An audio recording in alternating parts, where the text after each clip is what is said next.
하나님께서 오늘 저희들에게 주시는 말씀은 신약성경 마태복음 5장 1절, 2절, 5절입니다.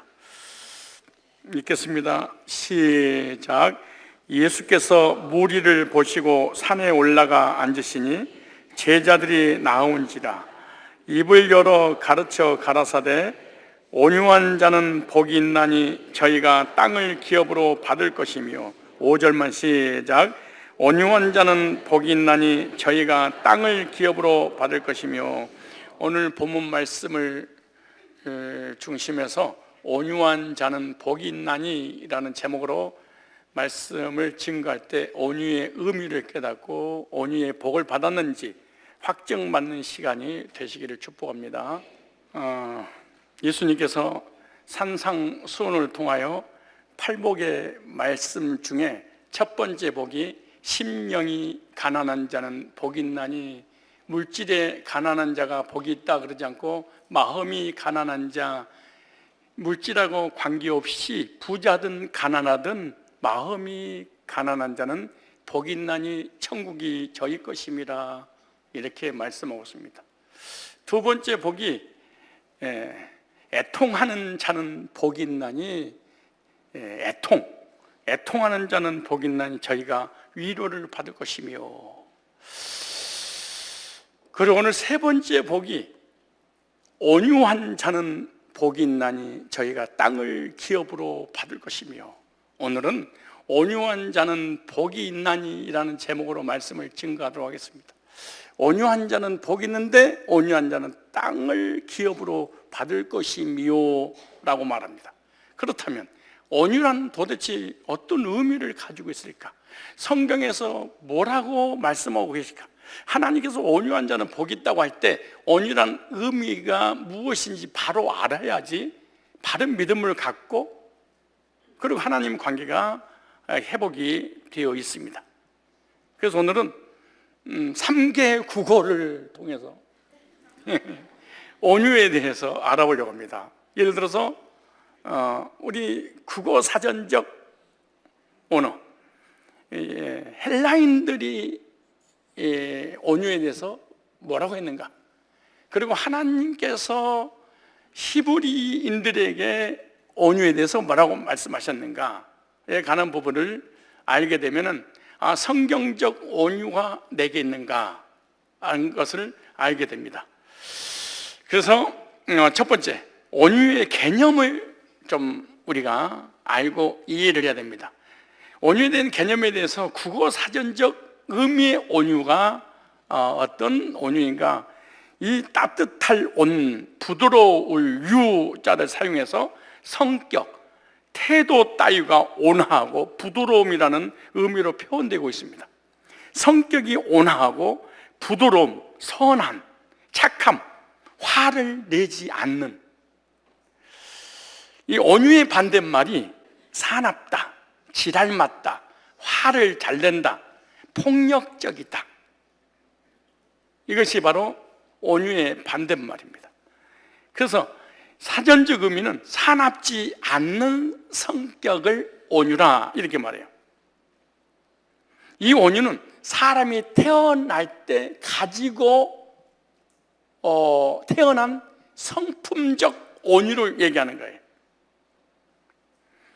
그래서 태어날 때 성품 자체가 온화하고 부드러운 사람이 있어요. 있던가요? 저 사람은 사납고 가까이 가기가 너무 부담스럽고 힘들어. 그런 사람 옆에는 사람이 따르지 않습니다. 성질 더러운 사람 옆에는 사람이 붙지 않습니다. 신경질적이고 폭력적이고 화를 잘 내고, 온유한 사람 옆에 사람이 많이 따르게 되죠. 여러분, 온유한 자가 좋죠? 근데 무슨 말만 하면 화를 버럭 내고 막 신경질적이고 공격적이고 폭력적이고 말로 행동으로 정말 가까이 하기엔 먼 당신이죠. 그러므로 여러분, 왜 내 곁에는 사람이 안 붙어요? 성질이 더러워서 그래. 이게 우리 국어에 나온 일반적인 사람들이 생각하는 온유는 부드러운 사람, 이런 거예요. 그렇다면 헬라어로 헬라인들이 헬라어에서 말하고 있는 온유의 개념에 대해서 알아봐야 됩니다. 그래서 온유란 말은 이 헬라어로 이 프라이스라는 단어입니다. 좀 어렵지만은 그냥 의미만 알면 됩니다. 이 프라이스라는 단어는 온유한, 친절한, 겸손한, 동정심이 많은 이런 뜻입니다. 그래서 헬라어로 온유, 이 프라이스는요, 온순하지 못한 짐승을 고삐를 메어 온순하게 만들어서 주인의 말을 잘 듣도록 사용할 때 이 단어를 썼어요. 처음에는 야생적이고 사나웠는데 훈련을 통해서 후천적으로 변화된 성품. 오늘 본문에서 헬라어적 이 헬레니즘의 온유를 크게 두 가지로 한번 생각해 볼 필요가 있는데, 하나는 하나님을 향한 온유와 사람을 향한 온유가 있어요.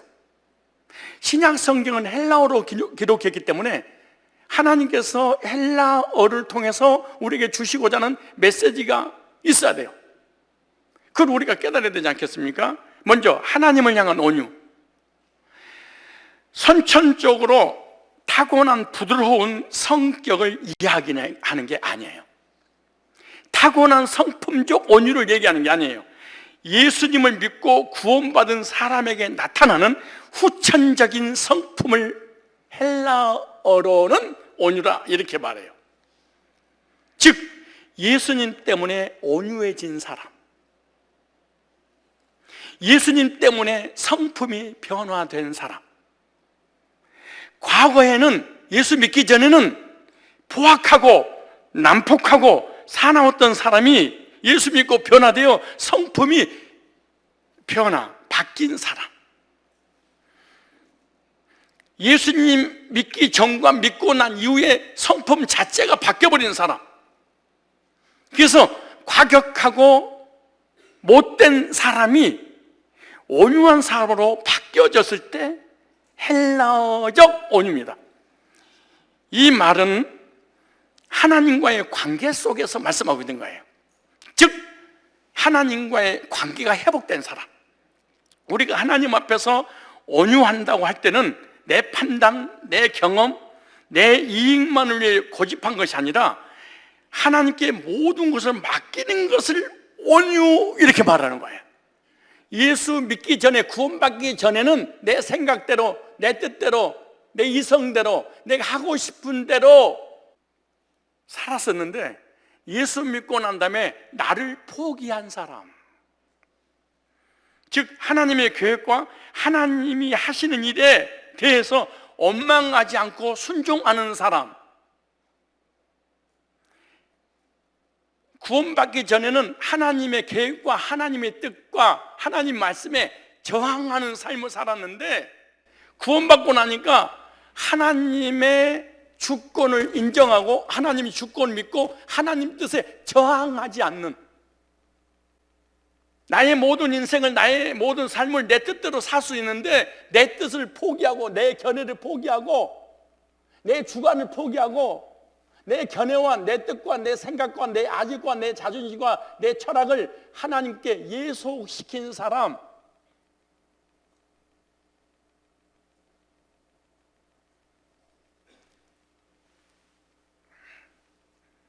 이것이 하나님과의 관계에서 보여주는 온유입니다. 즉 인본주의 인생이 신본주의로 바뀌는 것, 하나님의 절대 주권 앞에 자신을 항복하는 것,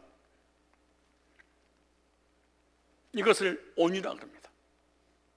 즉 구원받고 주님 만나고 난 이후에 내가 바뀌어버렸어. 내 견해와 내 생각과 내 철학과 내 이념과 내 사상과 내 뜻을 하나님의 뜻 앞에 예속을 시켰어. 주님 만나기 전에는 관철을 시켰는데 인본주의가 신본주의로 바뀌어버리는 성품, 이걸 헬라적 온유 이렇게 말합니다. 우리 신앙생활을, 우리 인생사에 이 온유가 필요할까요? 타고난 온유가 아니라, 그럼 이 하나님 앞에 어떻게 그럼 나의 주권을 내려놓고 하나님의 뜻에 나를 예속시킬 수 있는가? 그것은 야생마 같은 못된 나를 시련과 환난과 고난과 역경을 통해서 변화시킴으로 이루어지는 거예요. 예를 들어서 건강의 문제, 물질의 문제, 사업의 문제, 직장의 문제, 이런 인생사의 고난을 통해서 나를 낮아지게, 나를 변화시켜 나가는 것. 그래서 고난은 저주가 아니고 고난은 나를 하나님의 사람으로 바꾸는데, 변화시키는데 역할하기 때문에 복입니다. 따라서 고난은 복이다. 불신자에게 오는 고난은 하나님을 앞에 돌아오게 하려고 고난을 주고, 예수 믿는 사람에게 오는 고난은 너의 주권을 포기해라. 포기를 안 해. 교회에서 주인 노릇하고 왕 노릇하고 대장 노릇하고 하나님께 저항하고 하나님의 뜻을 받아들이지 않고, 그래서 하나님께 나에게 고난이라는 것을 통해서 교육을 시켜서 겸손하게 만드는 거죠. 이것이 못된 나를 주님을 만나서 변화시키는 것, 변화된 성품. 그러면 사람에게 온유가 뭐냐? 구원받기 전에는 다른 사람에게 시기, 질투, 미움, 원망, 불평, 악의, 보복심. 그런데 예수 믿고 난 다음에 이해하고 용서하고 관용하고 용납하게 되는 성령의 열매를 맺는 사랑과 희락과 화평과 오래 참음과 자비와 양성과 절제와 온유, 이런 것이 구원받고 성령 안에서 내게 주어진 아름다운 열매를 맺게 만드는 것. 그래서 하나님과의 관계 속에서 성령을 통해서 우리에게 주신 이 아름다운 성령의 열매들을 사람과의 관계 속에서 나타나게 하는 것. 구원받기 전에 타인에게 양보하지 않았던 사람이 예수 믿고 난 이후에 남을 먼저 생각하고 남에게 양보하는 사람으로 바뀌는, 즉 인본주의가 신본주의 하나님 관계, 사람과의 관계에는 이기주의가 이타주의로 바뀌는 성품, 이게 헬레니즘의 성품이에요. 목사님, 나는 타고난 성품도 없지만은 예수 믿고도 난 바뀐 게 없는데요. 그럼 거듭나야지. 뿐만 아니에요. 구원받기 전에는, 주님 만나기 전에는 자기 주장이 너무 강하고 남을 배려할 줄 모르고 자기 이익만을 생각했는데, 이제는 남에게 배려할 줄 아는 사람으로 변화된 것, 이걸 온유 이렇게 말해요. 구원받기 전에는, 하나님 만나기 전에는 배워서 너가 졌어요, 그 말이에요. 배워서 남 주냐? 남 안 주고 나를 위해서 배웠어. 왜 돈을, 재산을 모으느냐? 나를 위해서 모았어. 중요한 말입니다. 구원 받았더니 배워서 남 주고 싶어. 배운 목적이 뭐냐? 옛날에는 나를 위해서 배웠어. 지금 왜 배우느냐? 남 주려고. 왜 돈을 버느냐? 옛날에는 나를 위해서 벌었어. 근데 구원받고 난 다음에 나누는 삶을 살려고. 놀라운 역사입니다, 이게. 목사님, 나는 주님 만나도요, 시기, 질투, 미움, 악의, 보복심, 물고 뜯고 씻고, 주고 싶지 않고 뺏고 싶고, 양보 절대 안 하고. 그럼 헬라적 온유도 없고 타고난 성품적 온유도 없어요. 불신자가 되겠죠. 헬라의 온유란 사람에게 사용할 때는 화를 내지 않고 매정하지 않으면서 온유하고 온순한 사람 말할 때 사용하는 단어입니다. 그런데 온유에 대해서 보통 생각하기를 얌전하면서 말이 적고 순진하고 화를 내지 않고 남 앞에서 잘난 체하지 않고, 이 성품이 좋은 사람을 선천적 온유 이렇게 말합니다.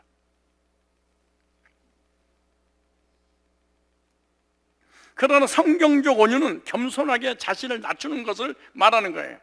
남을 배려하고 화를 내지 않는 것, 주님 만나서 후천적으로 변화된 성품. 어떻게 변했어요? 후천적으로 변화된 성품. 비포와 애프터가 분명한 사람, 완전히 바뀌어지진 않지만 예를 들어 이런 거지. 부부가 싸움을 했어. 옛날에는 바로 도장이야. 근데 도장을 딱 들고 예수 믿고 난 다음에 이러는 거야. 너 당신 말이야, 내가 예수 안 믿었으면 이미 찍었어, 알지? 이렇게 바뀐 사람. 그래서 예수 믿는 사람들은 아무런 시련과 고난과 역경이 와도 이혼하지 않는 이유가 그래서 그런 거예요. 변화된 성품 때문에.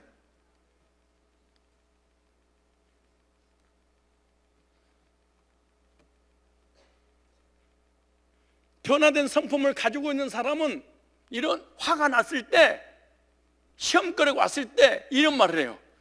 너 내가 예수 안 믿었으면 죽었어. 너 틀린 말이 아니에요. 예수 믿고 변화된 성품으로 인내하고 참는. 인사하세요. 너 내가 예수 안 믿었으면 넌 죽었어. 자, 시작. 근데 왜 이래요? 예수 믿어서 그 정도야. 이거 왜 이래?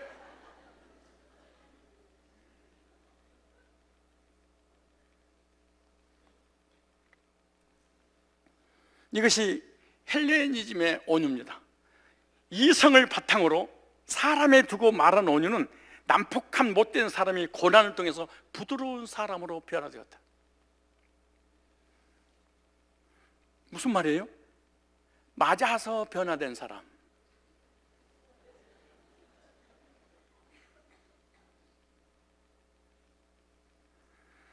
교만했던 사람이 고난을 통하여 겸손한 사람으로 바뀌는 것. 야생마처럼 길들이기 힘든데 이 사람이 엄청난 훈련을 통해서 명마로 바뀌는 것처럼 못된 우리의 인성을 고난을 통해서 바꿔주는 것, 이게 헬레니즘입니다. 뿐만 아니라 남에게 피해를 줬던 사람이 예수 믿고 새로운 성품으로 바뀌게 되면 남에게 피해를 주지 않는 것.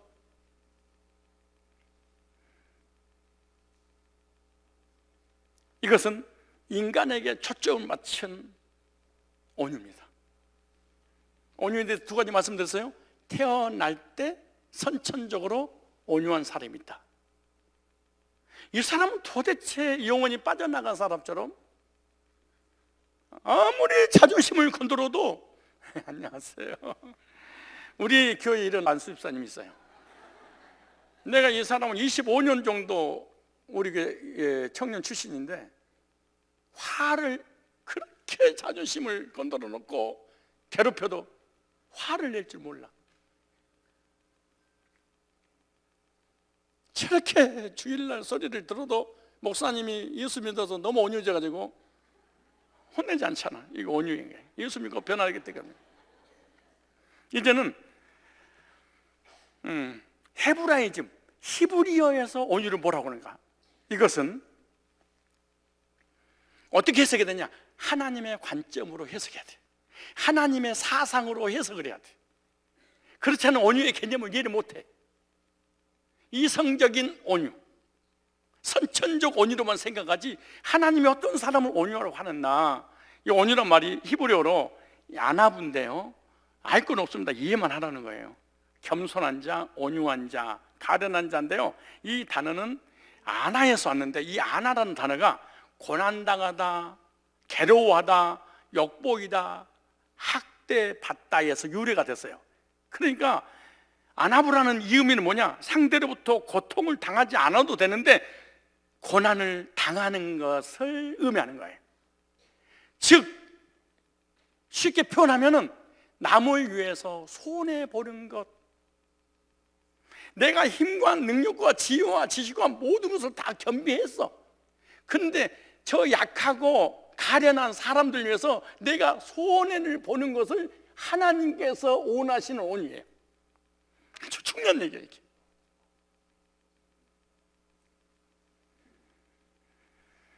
그렇다면 큰 두 번째로 온유한 사람들의 성경적 예를 볼까요? 우리가 잘 아는 내용이죠. 민수기 12장 1절로 3절에 보면 하나님의 사람 모세가 구수 여자를 취했습니다. 자기 아내가 있는데 또 다른 이방인들을 아내로 취했어. 돼요, 안 돼요? 여러분 남편이 애를 낳고 가정을 이루는데 여보 둘째야 인사역으로 데려가면 어떡할 거예요?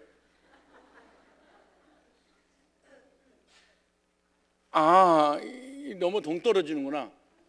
제가 여러분에게 소개하는 거 우리 한번 놔두고 둘째를 여기다가 데려다 놓으면서 여러분 둘째입니다. 둘째 사모니까 인사하세요. 그럼 여기 교인들 남아있을까요? 남아있어서 손 들어봐. 중요한 이게 평생 동안 신앙생활에도 이 개념을 이해 못하니까 주의 종을 건들면 주고 이걸로 끝나는 거예요. 무슨 말이냐? 이 구수 여자를 취하여 아내로 삼아버려. 그러니까 200만 명의 지도자야, 목회자야, 선지자예요. 200만 명이 죽느냐 사느냐 기로에, 생사의 기로에 놓여 있어. 근데 그 지도자가 둘째 첩을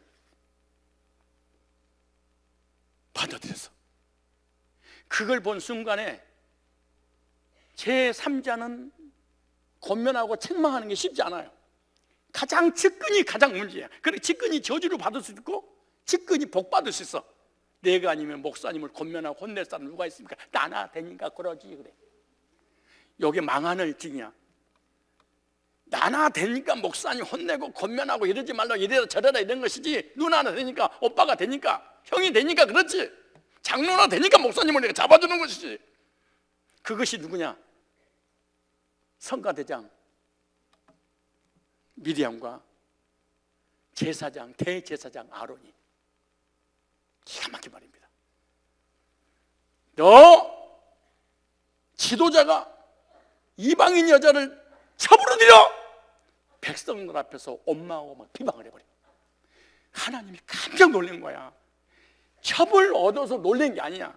이 도덕적으로 풀려고 생각하지 마서 잘 들으셔야 돼요. 첩 얻어도 주님이 혼 안 내는구나. 이렇게 이것만 딱 빼가지고 성산교 갔더니 첩 몇 명 데리고 있으래. 잠자다가 봉착 짓는 소리 하다가 깜빡 졸다가 꼭 이런 얘기하면 눈이 뒤집어지더라고. 하나님이 너무너무 심각하게 생각하니까 하늘에서 내려온 거야. 하나님이 웬간만 하면 하늘에서 안 내려오거든. 근데 얼마나 급했는지 하늘에서 내려오셨어. 내려오자마자 모세야, 네 목사가 돼가지고 어떻게 2만 명을 인도하는 그 지도자가 하나님 말씀을 전하는 복음을 가지고 있는 종이 이런 짓거리를 내가 너 앞으로 아론하고 바꿔야 되겠다. 그러는 게 아니야. 인생을 말이야. 내가 나도 속은 건데. 그리고 저주하고 징계하자고 한마디도 모세가 잘못한 건 책망 안 해. 그리고 하나님이 모세 편을 들어 이렇게 했어요. 네가 내 종 모세를 비방하는 것을 두려워하지 않냐느냐? 네가 내 종을 두려워하잖아? 그리고 비방을 해? 아니, 도리어 십계명과 합법적이고 정의로운 아론과 미리암 편을 들어야지. 근데 하나님은 죄 짓는 사람 편이 됐어. 아이러니하죠? 이게 구속사적인 성경적 하나님 의도를 모르면 도덕적으로 봐버리면 이게 문제가 생각하거든. 내 종 모세를 비방하는 걸 네가 두려워하잖아? 그리고 하나님께 저주를 해버려. 그러니까 모세가 중보를 해. 하나님, 나를 봐서 좀 봐주세요. 그러니까 야 모세야, 그래도 너를 비방했는데 한 일주일 정도는 집 밖에 내버렸다가 그냥 문둥이 좀 되게 했다가 정신 좀 차려야 되지 않겠냐. 그래도 내 종은 안 건들지. 그럴까요? 일주일 동안 그렇게 하시죠.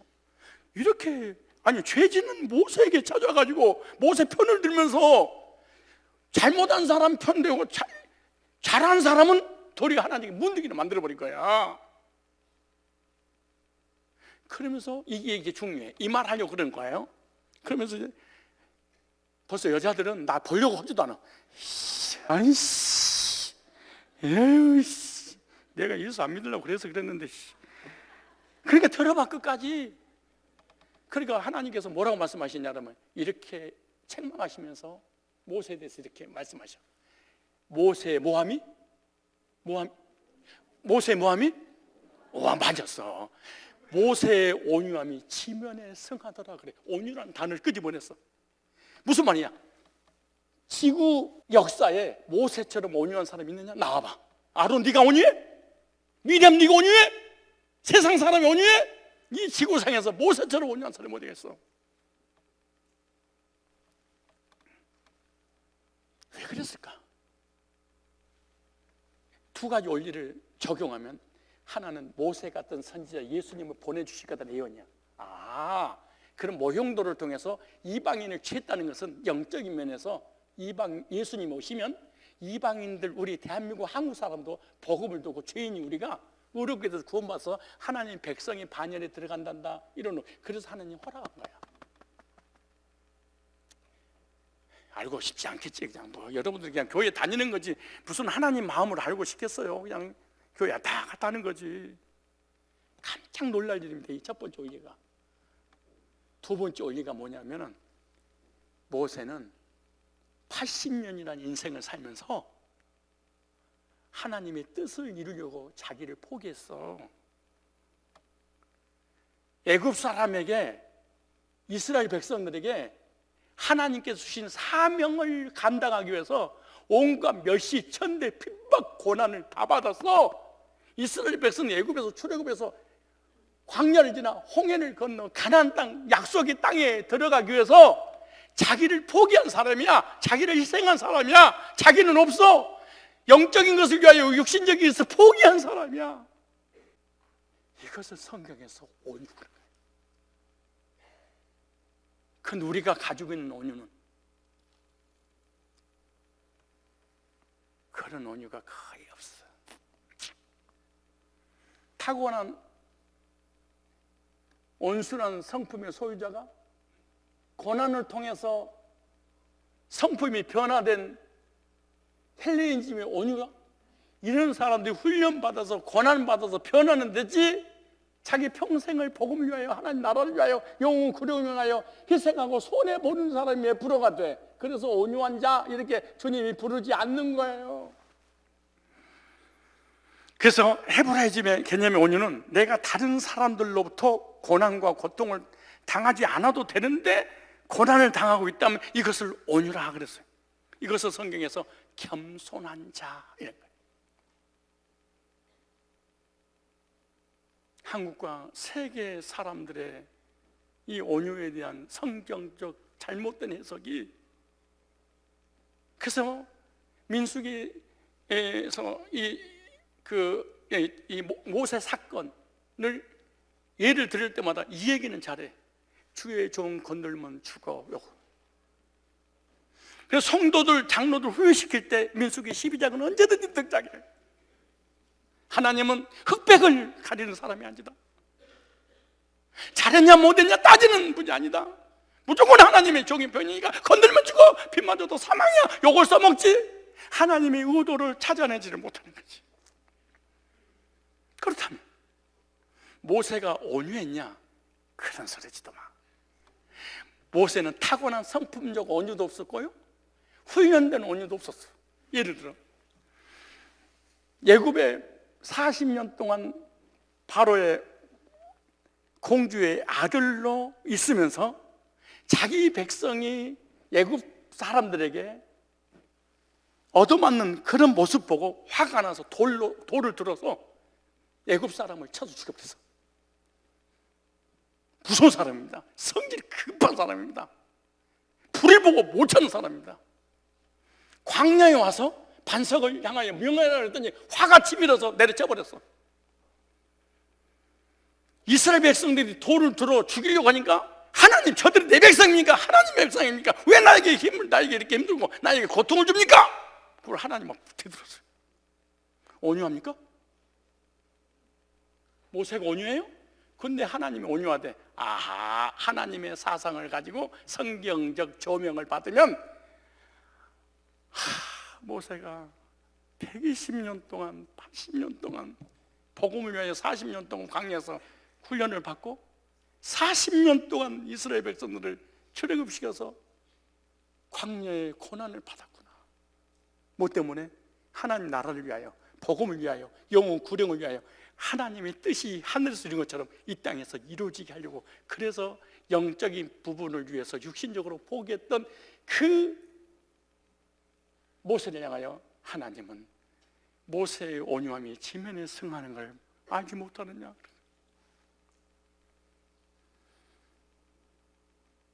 이와 같이 오늘날 저와 여러분들이 영혼 구령하고 복음하고 세계 선교를 하고 교회에서 희생할 때 이 손해 보는 그런 모습 보고 하나님께서 아무개는 온유하구나 그렇게 말씀하는 거예요.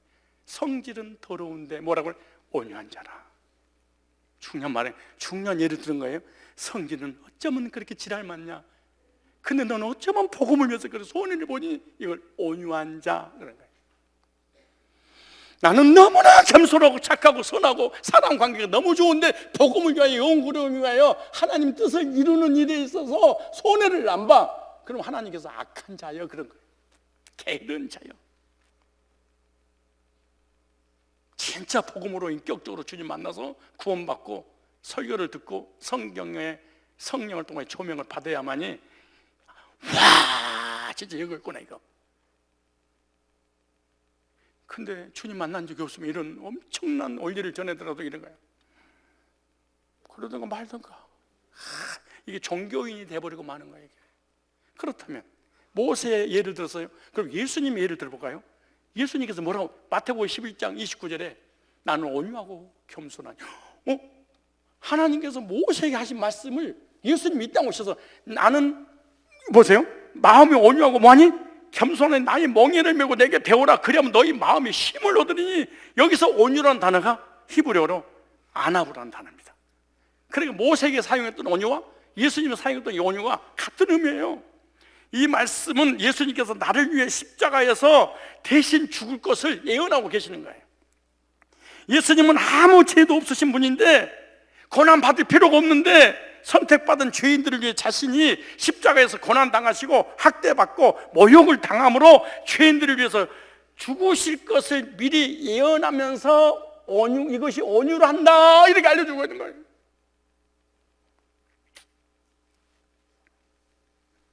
여러분, 예수님은 하나님이세요. 창조주세요. 전능자세요. 흠도 점도 없으신 거룩하신 분이세요. 근데 하나님께서 선택한 하나님의 백성들을 구원하려고 희생할 필요도 없는데, 십자가 질 필요도 없는데, 죽을 필요도 없는데, 사람이 될 필요도 없는데 사람이 되셔서 나를 구원하려고 십자가에 피 흘려 죽으셨다. 이걸 미리서 말씀을 하시면서 십자가를 미리서 바라보면서 예수님은 그런 거예요. 나는 온유하니. 왜? 나는 고난 당할 필요 없어. 그 너를 위해서 너를 구원하려고 내가 손해볼 거야. 내가 하나님을 포기할 거야. 내가 전능자를 포기할 거야. 내가 하늘나라 천국을 포기할 거야. 희생이죠. 그는 근본 하나님의 본체신 하나님과 동등됨을 취할 것으로 여기지 아니고 좋은 형체를 가지고 사람의 모양으로 나타나셨으며 죽기까지 복종하셨으니 그 십자가에 죽으심이라. 하나님이 사람이 됐다니까. 창조주가 구세주가 됐어요. 내가 개미를 구원하려고 개미가 됐어. 내가 개를 구원하려고 내가 개새끼가 된 거예요. 이분을 온유한 자 그런 거예요.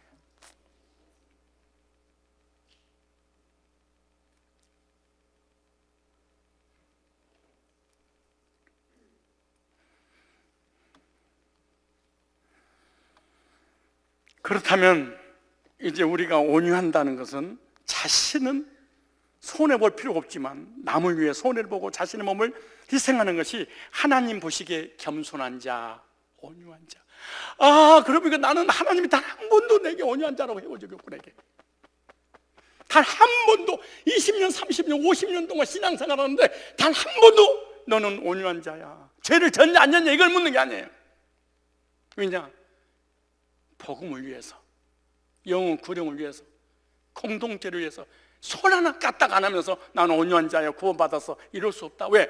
팔복음 구원받은 성도의 마음속이 많은 거니까. 그럼 나의 구원은 뭐예요? 이론적이지, 종교적인 것이지.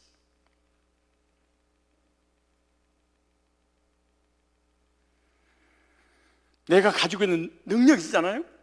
근데 내가 가지고 있는 능력을 딴 사람을 위해서 손해볼 필요 없어. 근데 남을 위해 사용하고 자신이 손해보고 있다면 온유한 자입니다. 더 나아가 주님을 섬기다가 손해를 보고 박해를 받았다면 이것이 하나님 앞에서 온유해요.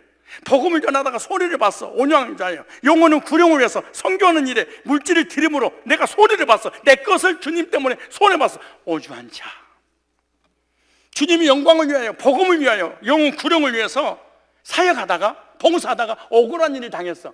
이것을 온유한 자 그래.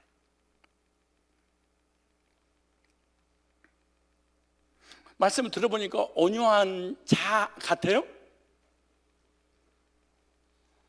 왜 그렇게 갑자기 조용해져요? 그렇게, 아니 왜 이렇게 조용해져? 내가 뭐라고 혼내는 것도 아닌데, 아니 말씀만 전했는데 그렇게 고요하라, 잠잠하라 그렇게 될까? 믿음의 선진들과 제자들의 온유도 마찬가지예요. 히브리서 11장에는 전부 다 온유한 자의 기록을 쫙 펼쳐놨어요. 히브리서 11장에는 온유한 자가 단 한 사람도 온유하지 않는 자가 없는. 왜? 그들은 복음 때문에 영혼 구령을 위하여 천국 때문에 육신의 것을 포기했어. 이걸 온유라. 예수님의 제자 베드로 다혈질, 성질 급해가지고 사도 요한이 의미가 뭔 줄 아세요? 우리의 아들. 성질이 얼마나 급하고 더러운지 천둥 번개가 지는 것처럼 날카로웠대. 이 요한이 가는 곳마다 엎어버리는 일을 벌였대. 근데 이 사람이 주님 만나서 구원받고 반모섬의 유배에 가서 평생을 예수님 때문에 고난당하고 예수님 어머니를 모시고 살았어. 그때 사도 요한을 온유한 자 이렇게 말합니다.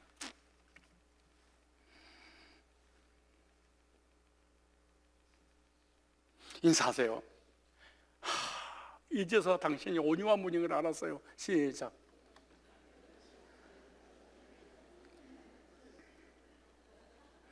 도덕적으로 선하고 어렵지 못하더라도 복음을 위하여 헌신하고 고난받고 있다면 온유한 자입니다. 나는 복음을 위하여, 영혼 구령을 위하여, 몸된 교회를 위하여 조금도 나는 양보하지 수 없고 시간도 물질도 들일 수 없고, 그건 온유한 자가 아니에요. 여러분의 온유는 어떤 온유입니까? 국어 사전적 온유입니까? 타고난 성품입니까? 헬레니즘 온유입니까? 주님 만나서 길들여서 순종함으로 후천적 변화의 온유입니까? 아니면 헤브라이즘, 교회에서 헌신하고 복음 전하다가 희생하면서 억울한 일도 당하고 손해보는 그런 온유입니까? 이 세 가지 국어, 헬라어, 히브리어의 온유, 어떤 온유를 소유했습니까?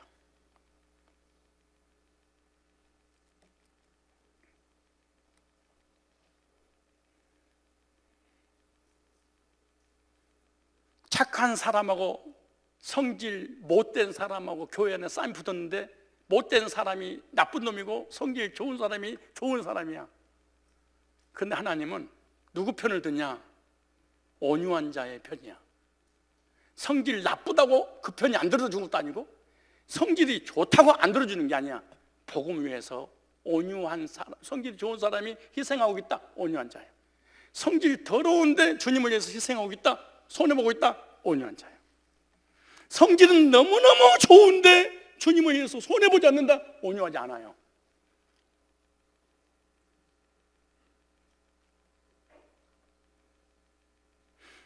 온유에 대한 개념을 잘 신앙생활은 개념 싸움이에요. 왜 우리 한국 고기가 망하고 여러분들 신앙이 세상적으로 개차반인 줄 아세요? 그 이유는 딱 한 가지야. 은혜는 받는데 개념 정의가 안 돼. 문제는 푸는데 공식은 몰라. 이걸 멍청한 놈 그래. 개념은 신앙이 견고해. 그런데 은혜를 눈물 흘리고 엎어지고 뒤집어지고 이런 사람들은 신앙이 얼마 못 가. 왜? 문제와 사건과 환경에 시험이 와버리면 쓰러져 버려. 근데 똑같이 고난과 시련과 역경이 왔는데 개념이 정리된 사람은 흔들리지 않아. 중요한 얘기하는 거예요. 왜 저 사람들 교회 다니는데 그만두지? 왜 신앙이 엉망진창이 되지? 아, 이 사람은 은혜는 받는데 개념이 없구나. 하나님께서 주신 은혜는 받는데 하나님이 누군지는 모르는구나. 온유라는 단어를 아는데 온유의 의미는 모르는구나. 온유의 의미는 국어 사전적 온유는 아는데 헤브라이즘 온유는 모르고 있구나. 그래서 고난이 왔을 때 쉽게 무너져버린 이유가 그래서 그러구나. 세 번째 마지막, 온유한 자는 복이 있나니 땅을 기업으로 받을 것이요. 이게 땅을 기업으로 받는다. 이 헬레니즘의 땅과 헤브라이즘 땅이 있어요. 헬레니즘의 땅은요, 이 세상 땅을 기업으로 준다, 그렇게 말해요. 무슨 말이냐? 시든과 한란과 역경을 통해서 그 사람이 훈련받아서 인격적으로 후천적 성품을 바뀌어. 그럼 이 땅에서 내가 너 복 줄게, 그 말이에요. 이게 헬레니즘이에요. 실제로 이 땅에 살아가는 날 동안에 고난을 통하여 성숙하게 변화된 성품을 가지고 있는 사람은 땅에서 잘 되더라고. 잘 되더라고. 삶의 복을 받아. 이거는 예수 믿는 사람이든 믿지 않는 사람이든 삶의 복을 온유한 사람이 많이 받아. 그런데 예수 믿고 구원받은 사람이 온유한 자는 구원받고 인격이 바뀐 사람들. 과거야 잘 있거라, 나는 간노다. 바뀐 사람들. 땅을 기업으로 받는다. 히브리적 개념의 땅은요, 하나님의 소유. 달라요. 헬레니즘의 땅은 주님 만나서 변화된 그 후천적 성품을 통해서 삶의 복을 줄게. 삶의 복이에요. 땅의 복이에요. 육신의 복이에요. 환경의 복이에요.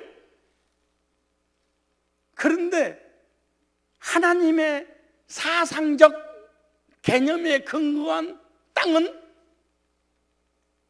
어떤 복이냐? 하나님의 소유의 의미가 있다, 그 말이에요. 그래서 이스라엘 백성들은 땅을 받으면 사고 팔지 않아요. 이걸 끝까지 지키다가 나봇은 순교를 했습니다. 왕이 땅을 달라고 그래도 죽었으면 죽었지 줄 수 없습니다. 그게 하나님 소유에 대한 개념 때문에 그러는 거예요. 그래서 온유한 자들은 땅을 기업으로, 이 땅이라는 단어가 히브리어로 에레츠, 땅, 세계, 영토라는 뜻인데, 온유한 자가 땅을 상속받게 되는데 하나님의 나라의 영토를, 그러니까 천국을 상속받는구나. 이게 이 땅의 온유한 자는 땅을 상속받는데 영적인 온유한 자는 천국을 너희 것으로 줄 거야. 주님께서 우리에게 말씀하시는 땅이 뭐냐? 새하늘과 새 땅. 그래서 계시록 21장 1절에 또 내가 새하늘과 새 땅을 보니 처음 하늘과 처음 땅이 없어졌고, 지금 우리가 살고 있는 땅은 영원하지 않아요. 없어져 버려요. 언제? 예수님 재림하면 불로 다 태워 없어, 이 우주가 없어져 버릴 거예요. 그러므로 땅의 소유는 일시적인 것이지 영원한 게 아니야. 그러니까 땅에 집착하지 말라, 그 말이에요. 여러분 시험 들고 상처받고 눈이 뒤집어지고 예배생활 제대로 못하잖아요. 전부 다 땅 때문에 그런 거야. 이 땅이 땅 때문에. 여러분 봐, 얼굴 좀 봐. 주일날 예배드리는 얼굴이 그래 무슨 말이야? 저 땅이 얼마지? 저 땅 얼마나 팔까? 저 땅, 이 땅, 이 땅, 저 땅 말만 마시고 나한테 주세요. 맨날 땅 얘기하다가. 그리고 오늘 밤 네 생명 걷어가면 내게 무슨 유익이 있으리요? 그러잖아. 영원한 땅도 준비 안 한 상태에서 에레치어 하늘나라 땅을 소유해라, 그 말이야. 하나님의 것을. 왜 그러면 이 땅은 영원하지 않느냐? 에덴 동산에서 아담이 선악과를 따먹고 우리 인간에게 죄가 들어오고 죄 때문에 땅도 저주를 받아서 우리 인간도 죽지만 땅도 영원히 존재하지 않고 이 하나님께서 만든 이 피조물은 다 불로 다 태워버리라 그래. 영원하지 않아, 이 땅은요. 영원하지 않는 땅 에레치어, 이 땅을 너에게 기업으로 주겠다, 이렇게 말씀하는 거예요. 저 여러분 예수 믿고 구원받고 하나님의 자녀가 된 사람은 에레치의 히브리적 의미는 이런 뜻이에요. 힘의 근원이 되시는 하나님의 나라에서 포수가 사냥하듯이, 얼마나 중요한 말씀이에요. 포수가 사냥하듯이 구원받은 백성들을 포획하여 하나님의 땅을 상속하고 하나님으로부터 거듭나서 새로운 땅을 새롭게 살아간다는 것을 의미하고 있는 거예요. 그러니까 포수가 짐승을 포획한 것처럼 하나님께서 우리 인간의 영혼을 포획해서, 왜? 포획을 하지 않으면 우리가 하나님 안 믿으니까, 그래서 복음으로 거듭나 구원받고 천국으로 인도하시는 그 땅이 영원한 기업이요, 이렇게 말씀하는 거예요. 이것이 하나님의 은혜인 줄 믿습니다. 죄인이 우리가 그리스도 예수 안에서 구원을 받았다면 이제부터 온유한 자가 돼야 돼. 십자가를 따라가는, 예수님이 나를 위하여 십자가의 고난을 당하듯이 나도 복음 때문에 양보하고, 복음 때문에 손해보고, 복음 때문에 희생하고, 복음 때문에 핍박을 받으면 내가 너 땅을 상속시켜 줄 것인데, 훈련을 통해서 삶의 복도 주지만 이 세상 떠나간 날 영원한 천국을 줄 거야. 이 말씀을 들어보니까 갑자기 온유한 자가 되고 싶죠? 복음 전하고 헌신하고 헌금하고 선교하는 일에 막 이렇게 여러분이 가지고 있는 거 막 손해보고 싶은 생각이 막 솟아오르죠?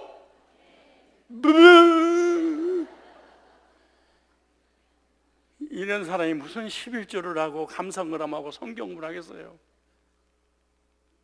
왜? 이 땅이 영원하다고 생각해서 그래. 어떠세요? 복음을 위해서 손해보는 삶을 살고 싶어요? 천국 안 가고 싶다 이거예요? 야, 이 땅에 있는 거, 육신에 있는 거 조금 손해 보지 않으려고 하다 천국을 포기하는 사람들.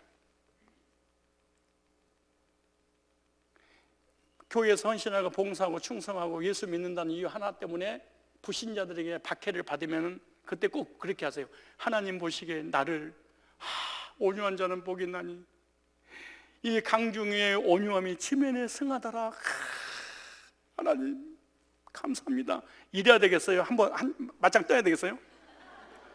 남편이 핍박하고 불신자가 핍박하고 예수 믿는데 시기 질투하고 나를 시험 들고 상처를 주는 그런 사람이 혹시 있으면 물고 뜯고 씻고 늘어져야 돼. 아니면 양보하고 이해하고 간영하고 덮고 사랑의 열매를 맺어야 돼. 그러면 하나님께 나에게 뭐래?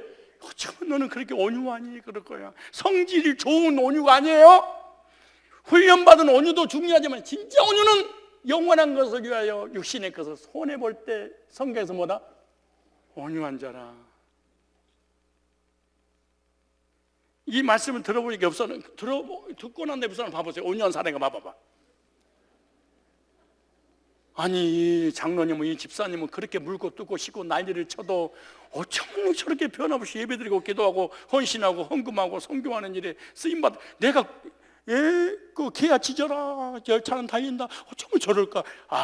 하나님께 온유하다는 소리를 들으려고 그랬구나 라고 이해를 해야 돼. 성질 좋으냐 더럽냐고 무관하다. 이 무관하다는 것은 영적인 부분에 헤브라이즘 하나님의 관점에서 온유가 부여하는 의미를 가져다 줄 때는 그렇다는 거예요. 그러나 사람과의 관계도 좋아야 돼. 그래서 사람이 따라. 그러니까 타고난 성품이 온유하지 못하면 하나님을 얻어맞아서라도 온유하게 돼서 땅의 복을 좀 받으세요. 어떠세요? 그냥 미리서 온유해서 복 받을래요? 얻어맞고 복 받을래요? 어떠세요? 하나님이 때리려고 하면 지금 지가 스스로 내가 그냥 온유해보죠. 온유. 그럼 그냥 복 받는 거야.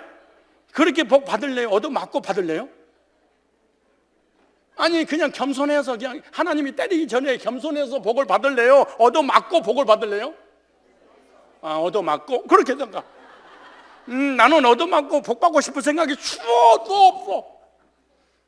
그래서 하나님이 약간 사인이 딱 오잖아요. 오면 온유 이래. 그러니까 징계가 없이 지금까지 이렇게 30년 동안 목회하면서 태평성대를 누리면서 복을 받아 누리면서 목회하는 거예요. 이와 같이 여러분도 마찬가지야. 아버지가 아이가 잘못해서 딱 때리려고 하는데 미안 이래봐. 누가 때리겠어? 근데 끝까지 당신 나한테 해주기 뭐가 있어? 막 덤벼보세요. 싸대기를 맞지. 근데 실컷 맞고 난 다음에 아빠 노트북 사게 돈 줘. 어차피 노트북은 가는데 맞고 받을 것이냐, 아니면은 조만할 때 받을, 하나님께서 우리에게 복 주시기를 원하시는데 맞고 받을래요? 아니면은 겸손함으로 받을래요? 그럼 믿어서 겸손해 버리면 돼. 가장 중요한 거 마지막,